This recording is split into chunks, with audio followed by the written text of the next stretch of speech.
Hello student, आज हम एक नई इकाई युगपत समीकरण के विषय में पढ़ेंगे। इसके पहले की इकाई जो थी वो वर्ग समीकरण था, जिसको आपने मेरे लास्ट वीडियो में देखा होगा। और आज ये नई इकाई युगपत समीकरण है। सबसे पहले हम जान लेते हैं कि युगपत समीकरण क्या है। कि दो अज्ञात चर वाले रैखिक समीकरणों a1x plus b1y plus c1 बराबर 0 तथा a2x plus b2y plus c2 बराबर 0 का युग्म युगपत समीकरण कहलाता है। इसमें दो समीकरणें ऐसे आपको दी जाएंगी और अज्ञात जो राशि कहा जा रहा है, दो अज्ञात राशि, उसमें x और y हैं। पहली समीकरण में x y ये अज्ञात राशि हैं, दूसरी भी समीकरण में x y है। और बाकी जो a1 b1 c1 या a2 b2 c2 जो हैं, ये जो हैं अचर पद हैं। ये क्या हैं? अचर पद हैं। इनके प्लेस पर हम कोई भी नंबर या संख्या लिखेंगे तो वो रैखिक समीकरण का युग्म बनाएंगे। अब युगपत समीकरणों को हल करने की जो विधि होती है, ये आपके कक्षा 8 में दो विधियां दी गई हैं। एक होता है प्रतिस्थापन विधि और दूसरी होती है विलोपन विधि।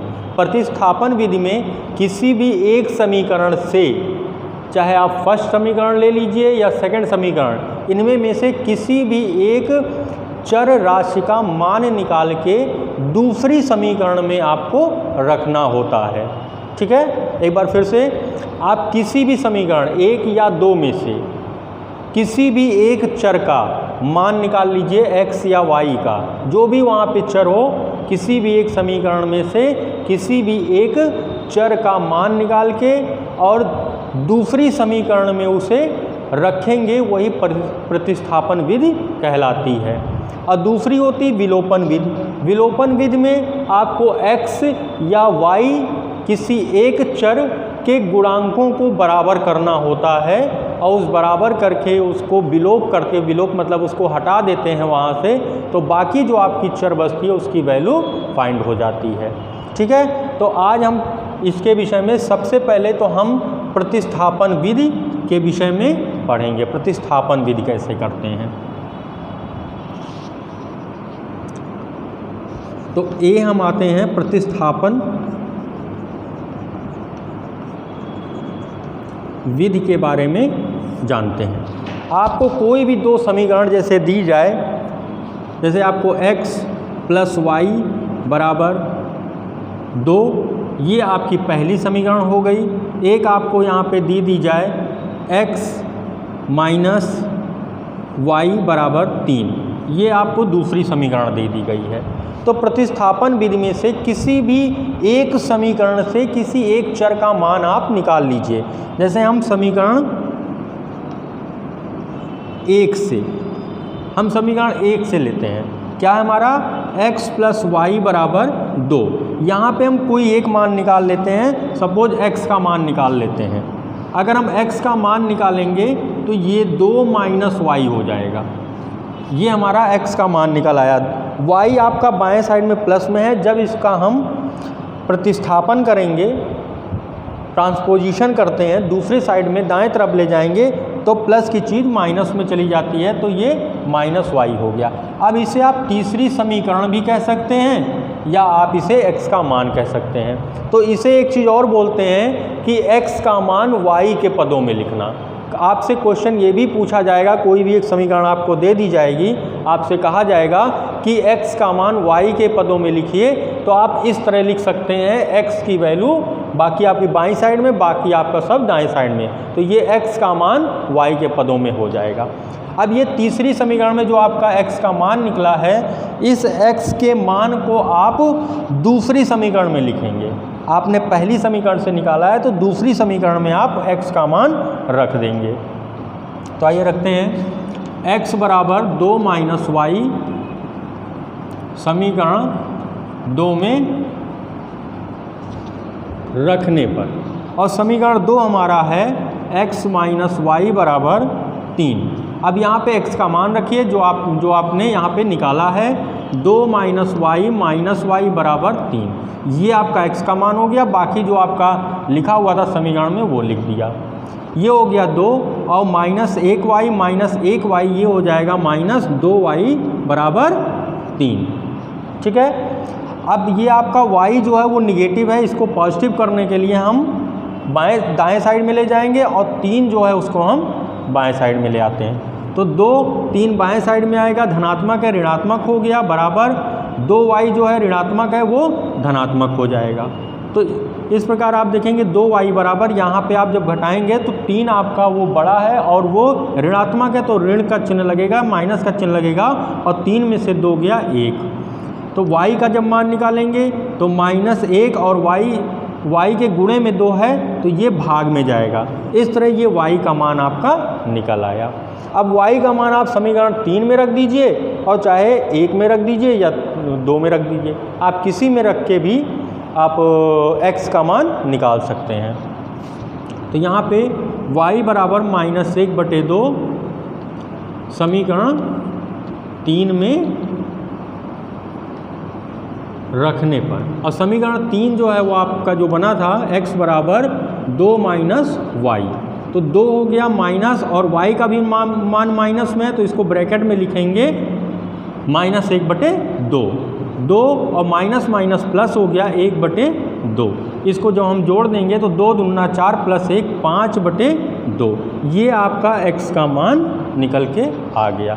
इसी को प्रतिस्थापन विधि हम कहते हैं, इस तरह क्वेश्चन को हल करने के लिए। ओके।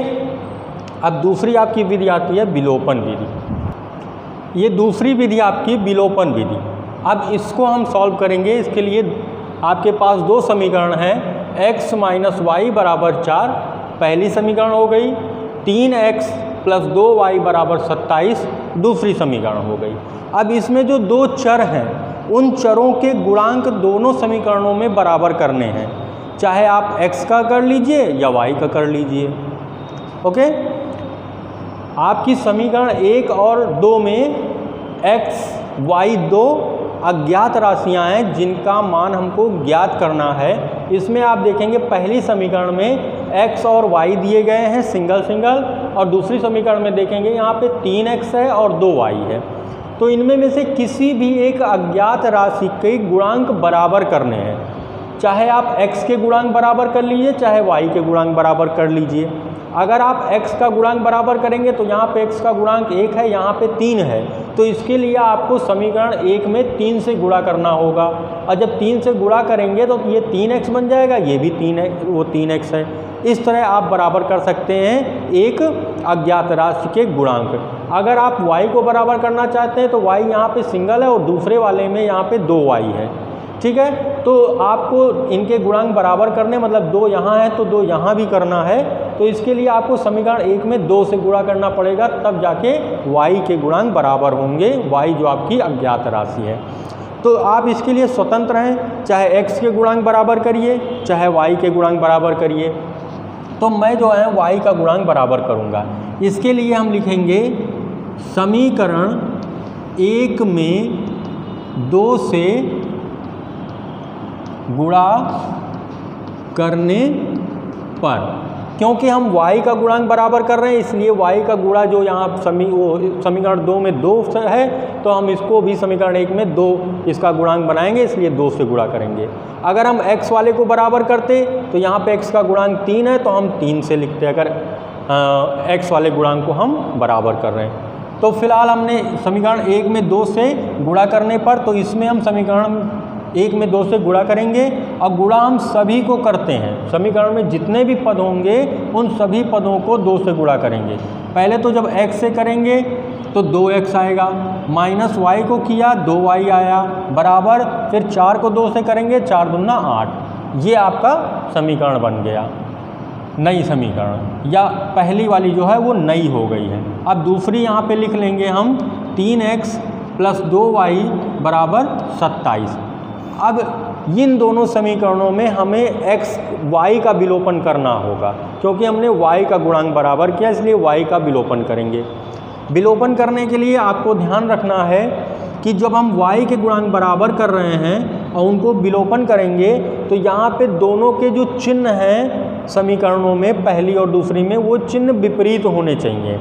अगर पहली में माइनस है तो दूसरी में प्लस होना चाहिए, अगर प्लस है पहली में तो दूसरी में माइनस होना चाहिए। हमारे इस दिए गए समीकरणों में दोनों से पहले विपरीत चिन्ह में है, अपोजिट साइन में है, इसलिए हम यहाँ पे लिखेंगे जोड़ने पर। और जब जोड़ने पर लिखेंगे तो ये विलोपन हो जाएगा, मतलब ये कट जाएगा। विलोपन का मतलब ये यहाँ से ख़त्म हो गया, विलुप्त हो गया है। अब हमारे पास बचा 2x प्लस 3x, तो 3 2 5x बराबर, यहाँ पे भी हम इसको जोड़ लेंगे। 27 में 8 जोड़ेंगे तो 35 आ जाएगा। अब x बराबर 35 और x के गुणांक में 5 था, जब इसको हम दाएं साइड में भेजेंगे तो भाग में चला जाएगा और ये हो गया 5 सते 35, तो x बराबर 7। ये x का मान निकल आ रहा। अब x का मान आप समीकरण 1 में रख दीजिए या 2 में रख दीजिए, आपको y का मान निकल आएगा। यही है दो चर रैखिक समीकरणों को हल करने का तरीका। तो यहाँ पे आप 1 में रखें या 2 में रखें, इसके लिए भी आप स्वतंत्र हैं। तो हम इसको 2 में रख देते हैं। x बराबर 7 समीकरण 2 में रखने पर, तो 2 में जब हम रखेंगे तो दो समीकरण लिख लेते हैं। 3x प्लस 2y बराबर 7। 3x का मान 7 है तो यहाँ पे x y के बीच में गुणे का चिन्ह होता है, x का मान रखेंगे 7 प्लस 2y बराबर 27। 3 सते 21 प्लस 2y बराबर 27। 2y बराबर 27 और ये 21 प्लस में दाहिने साइड में जाएगा, माइनस 21 हो गया। 2y बराबर 27 में से 21 गया 6, y बराबर 6/2, 2 से काट दो, 2 3 6, y बराबर 3। ये आपका y का मान निकल आया। इस तरह ये विलोपन विधि से हम किसी भी समीकरण को हल कर सकते हैं। बहुत ही आसान है हल करना। और इन दोनों विधियों में आपसे अगर क्वेश्चन पूछा जा रहा है कि आप इसे प्रतिस्थापन विधि से हल करिए या विलोपन विधि से हल करिए, तो आपके ऊपर कंडीशन लगा दी जा रही है, तो आपको वो कंडीशन आपको फॉलो करना होगा, आपको उसी विधि से हल करना होगा। अगर सिंपल सा आप लिखा क्वेश्चन में है कि हल कीजिए, तो आप दोनों विधियों में से कोई भी विधि लगा के आप हल कर सकते हैं। आप उसके लिए स्वतंत्र हैं, क्योंकि वहाँ पे आपको कंपलसरी नहीं किया जा रहा है कि आप किस विधि से हल करें। ठीक है।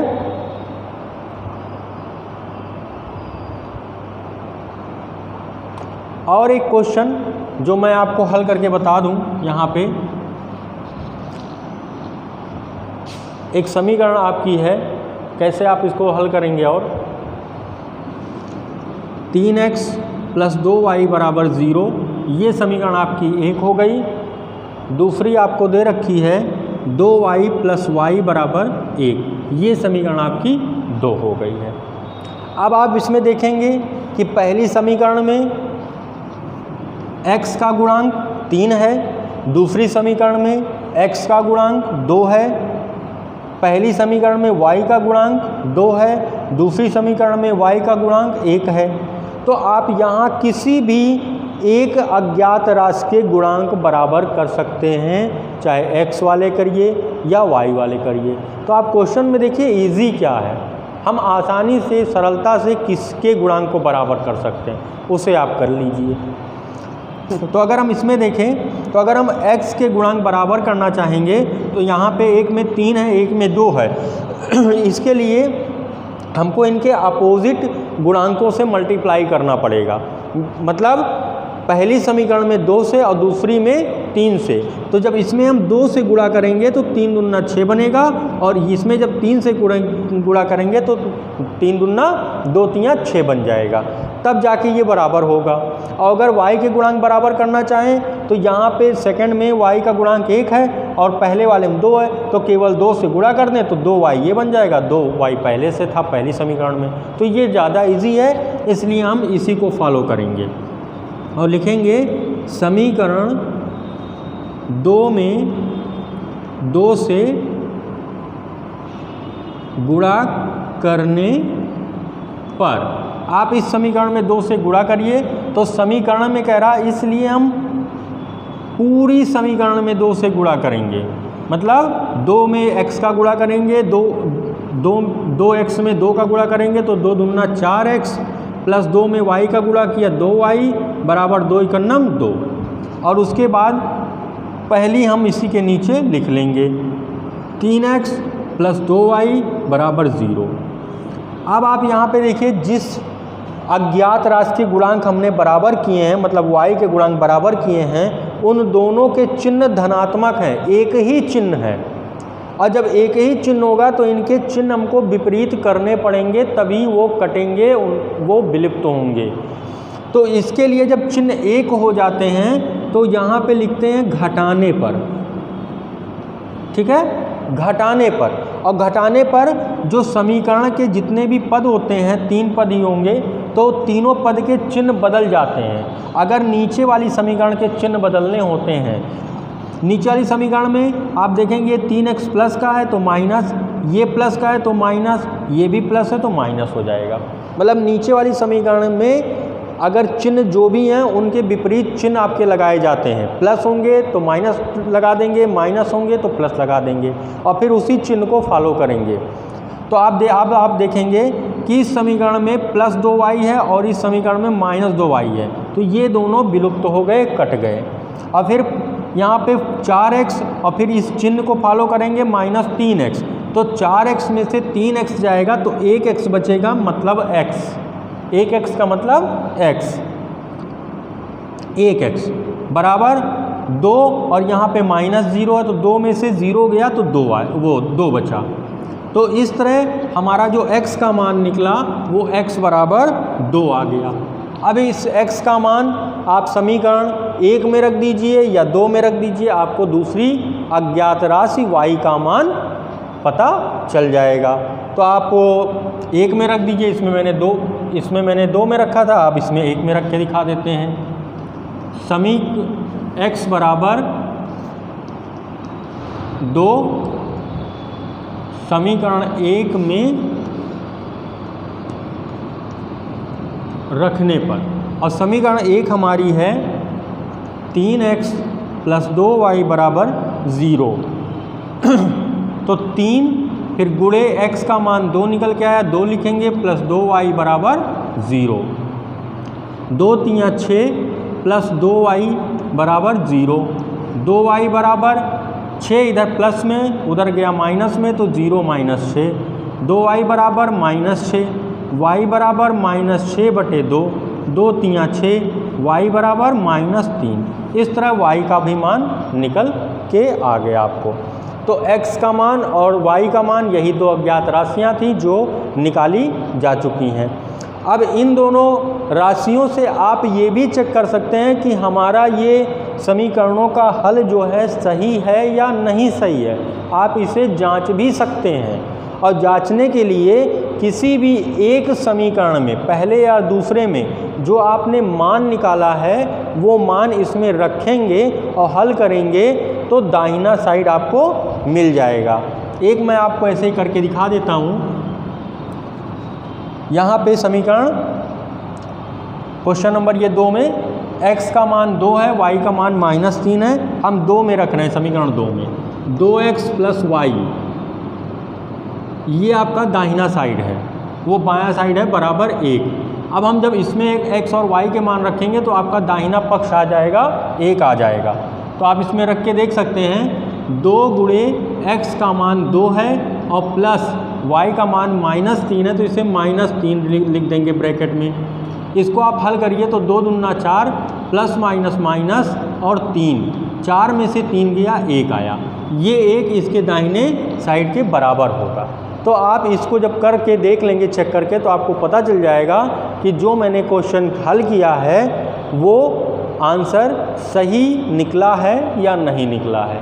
यही खासियत है इसमें और बहुत अच्छा लगता है इसको हल करने में। तो आप लोग इसे हल करिए और कोई समस्या हो तो वो बिल्कुल मुझे बताइए। अब नेक्स्ट वीडियो में हम कुछ आपके जो थ्योरी बेस्ड क्वेश्चन हैं वर्ड प्रॉब्लम उनसे रिलेटेड क्वेश्चन आपको बताएंगे। Okay, thank you.